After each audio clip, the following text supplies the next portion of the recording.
Hello students. Today we are going to discuss about features of equity shares. Yesterday we discussed about what is equity shares. Equity shares क्या है? एक बार briefly उस चीज़ को समझ लेते हैं. Equity shares वो होते हैं, कोई भी कंपनी अपने इक्विटी शेयर्स को इशू करती है पब्लिक के लिए और पब्लिक उन शेयर्स को कंपनी के शेयर्स को खरीदती है. अब डिफरेंस होता है, इक्विटी शेयर क्या होता है कि जो भी पब्लिक इक्विटी शेयर्स को खरीदती है या इशू मतलब कंपनी में इन्वेस्ट करती है इक्विटी शेयर्स को खरीद के, तो वो कंपनी वो जो भी हमारे इक्विटी शेयर होल्डर्स होते हैं वो कंपनी के एक तरीके से ऑनर बन जाते हैं कंपनी के. ठीक है, उनको जो भी डिविडेंड मिलता है वो सबसे लास्ट में मिलता है अगर कंपनी को प्रॉफिट होता है तो. ऐसे ही जो उनको कैपिटल मिलती है, जो उन्होंने पैसे जितने पैसे उन्होंने कंपनी में इन्वेस्ट किए हैं वो उनको कैपिटल तब मिलेगी जब बिजनेस वाइंड अप होगा, जब कंपनी बंद होगी. At the time of winding up of the company तब उनको उनका कैपिटल रीपे किया जाता है, वो भी अगर बचा हुआ है तो. इन केस अगर बचा हुआ नहीं है तो उनका कोई हक नहीं होता, क्योंकि वो एक तरीके से एक ऑनर बन जाते हैं कंपनी के. और एक ऑनर का क्या रोल होता है कि पहले वो अपनी सारी लायबिलिटीज़ पे करेगा, उसके बाद अगर अमाउंट बचता है तो वो अपने लिए रखेगा. Okay, then there are some of the features of equity share. First is equity shares are issued prior to preference shares and debentures. सबसे पहले जो भी कंपनी इशू करती है वो सबसे पहले अपने इक्विटी शेयर्स इशू करती है प्रेफरेंस शेयर से और डिबेंचर से पहले. इसलिए these are issued prior. Prior means उनको प्रायोरिटी दी जाती है प्रेफरेंस शेयर से और डिबेंचर से इशू करने में. मतलब जब भी कंपनी अपने शेयर्स निकालेगी तो वो सबसे पहले अपने इक्विटी शेयर्स निकालेगी. Okay, then next is these shares carry no preferential rights in the payment of dividend. अभी हमने फिर से इसको रिकॉल किया था कि जब भी डिविडेंड मिलता है, डिविडेंड क्या होता है कि मानो कंपनी को 1 लाख रुपीज़ का प्रॉफिट हुआ तो उसमें से कुछ पार्ट 2%, 3%, 5% जो शेयर होता है वो इक्विटी शेयर होल्डर्स का होता है. आउट ऑफ द प्रॉफिट जो कुछ शेयर मिलता है, जैसे 1 लाख का 5% होगा 5,000, तो वो 5,000 एक इक्विटी शेयर होल्डर्स को दिया जाएगा. तो ऐसे ही, लेकिन ये जो शेयर्स होते हैं इक्विटी शेयर्स होते हैं, इनमें आप कोई भी प्रेफरेंशियल राइट नहीं होती इन the payment of dividend.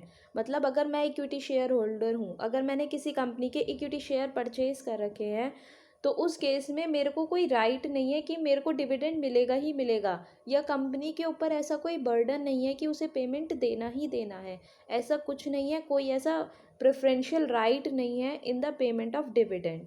Dividend is payable only after it is proposed by the board of directors and approved by the equity shareholders in the annual general meeting of the company.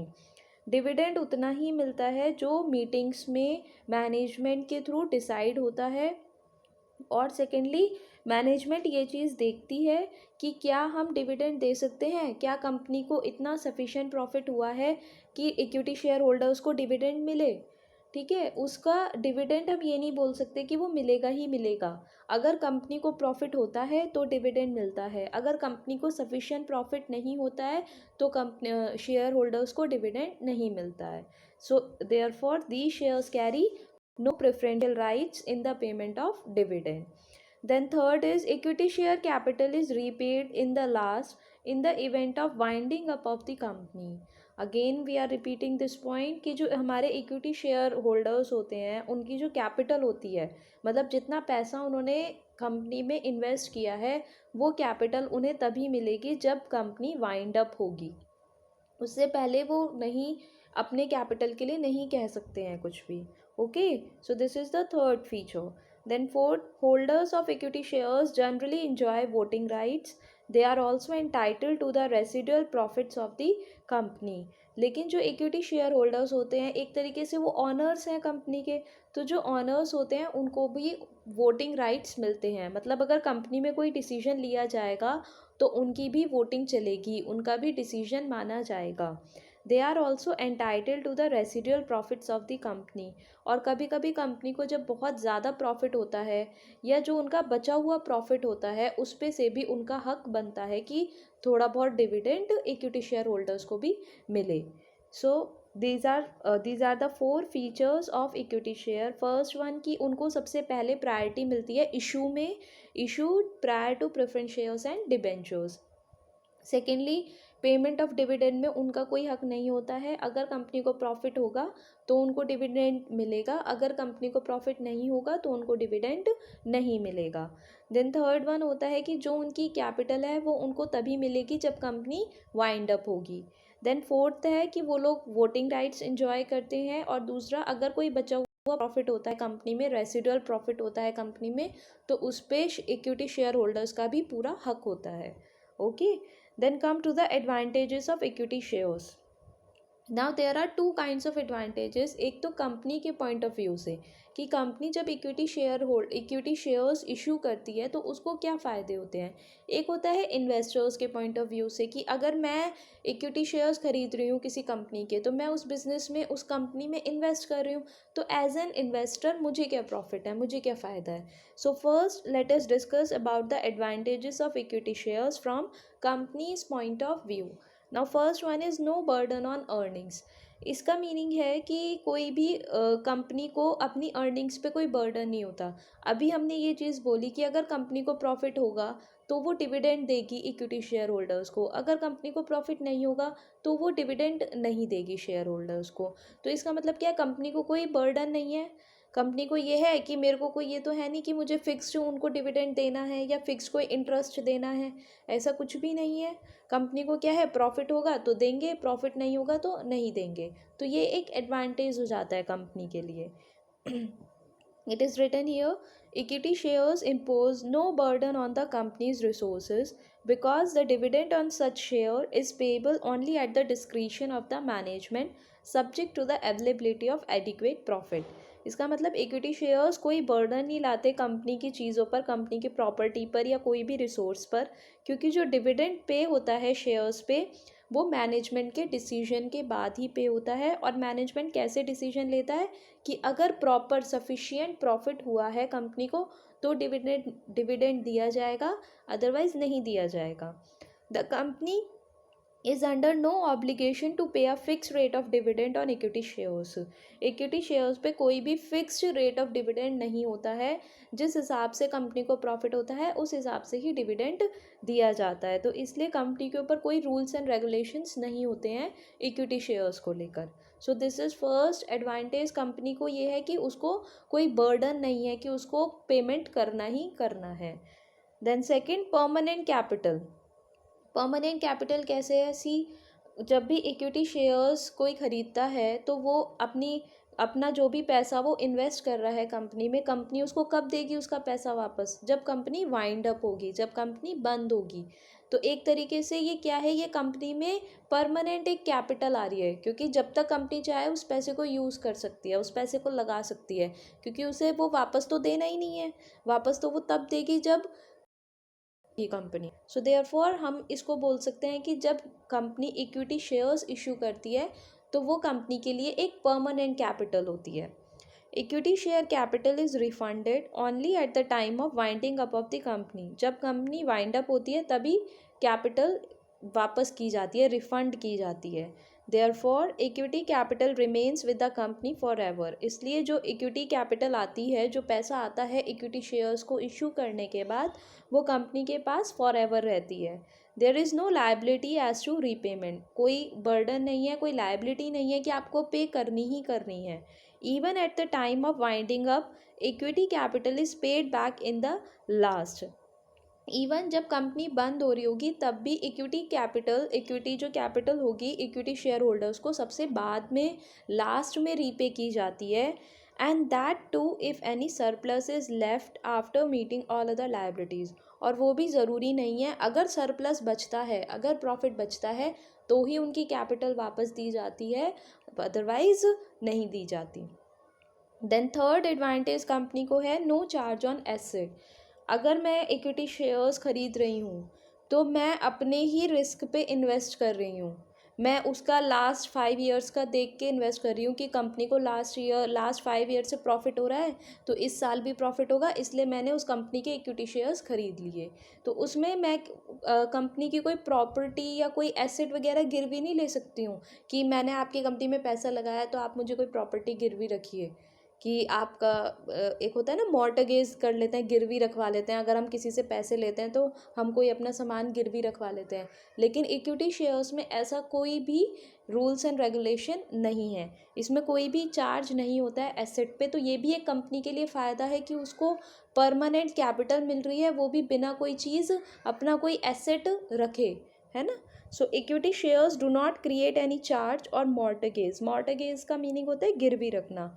और the assets of the company, the company is free to use its property for raising loans. Company बल्कि जो भी उसके asset है, machinery है, land and building है, वो उनको कहीं और गिरवी रख सकती है लोन लेने के लिए, एज ए सिक्योरिटी। जब हम कहीं पे रख देते हैं लोन, कहीं से अगर हम लेते हैं तो जो इक्विटी शेयर्स होते हैं उनको आप इशू करते हैं और उस पर कोई भी चार्ज नहीं होता है। तो ये भी कंपनी के लिए एक फ़ायदा है कि उसको पैसा मिल रहा है बिना कोई अपना एसेट रखे हुए।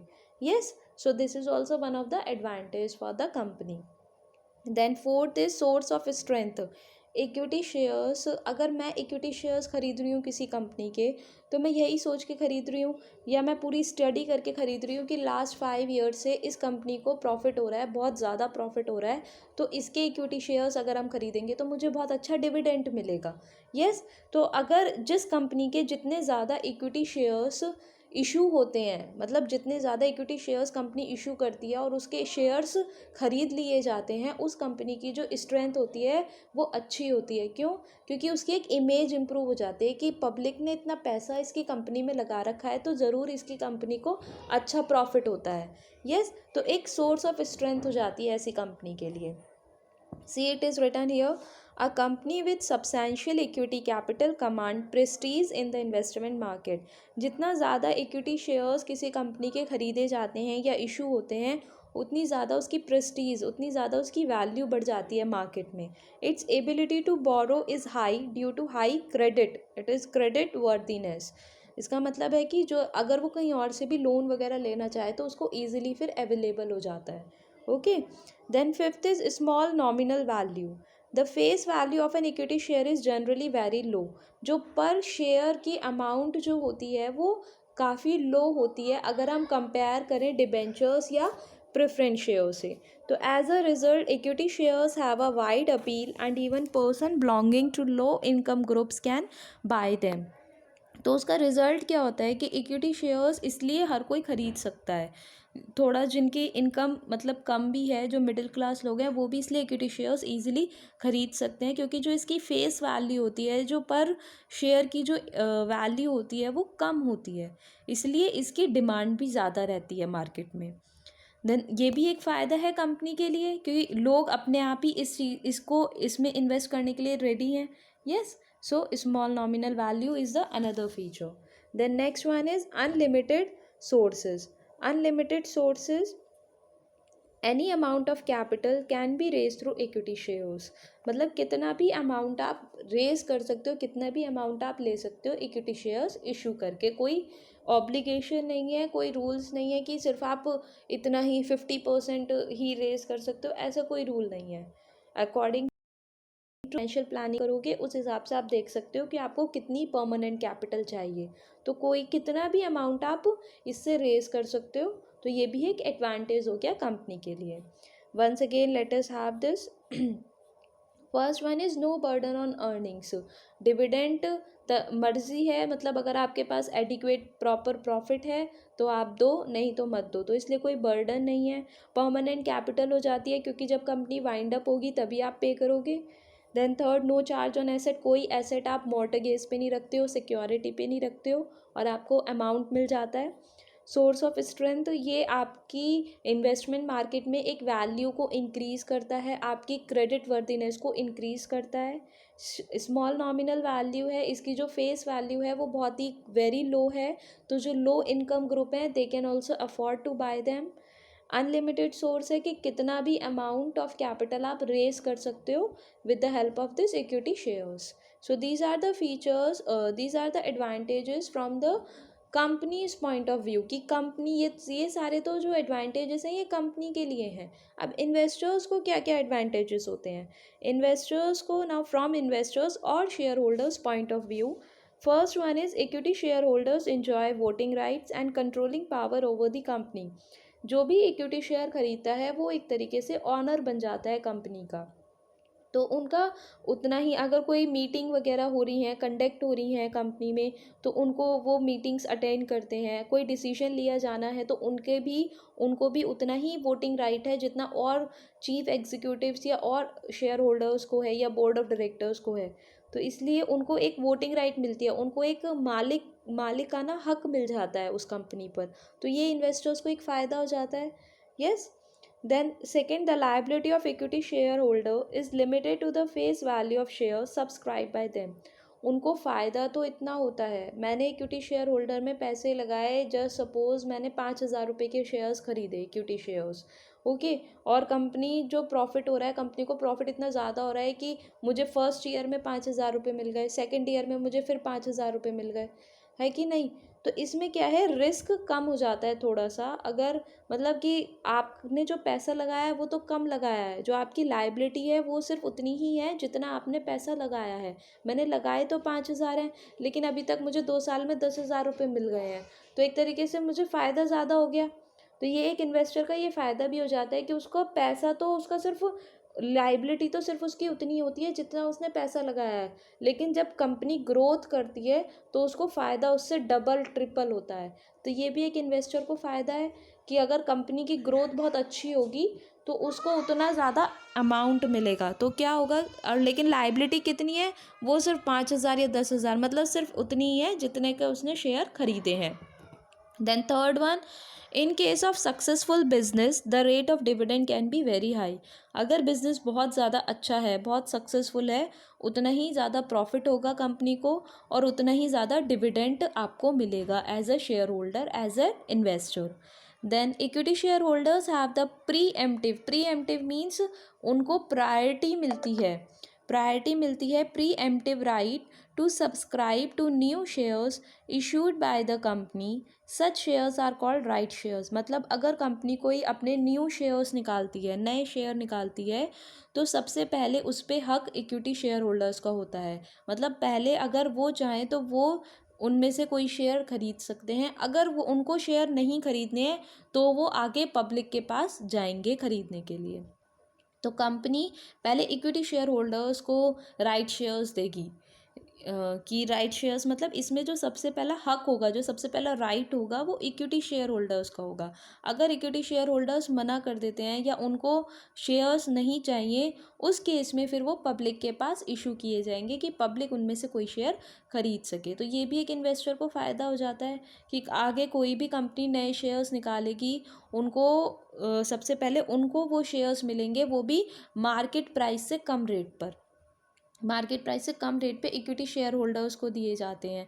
अगर इक्विटी शेयर होल्डर्स को नहीं है तब वो आगे पब्लिक को दिए जाते हैं।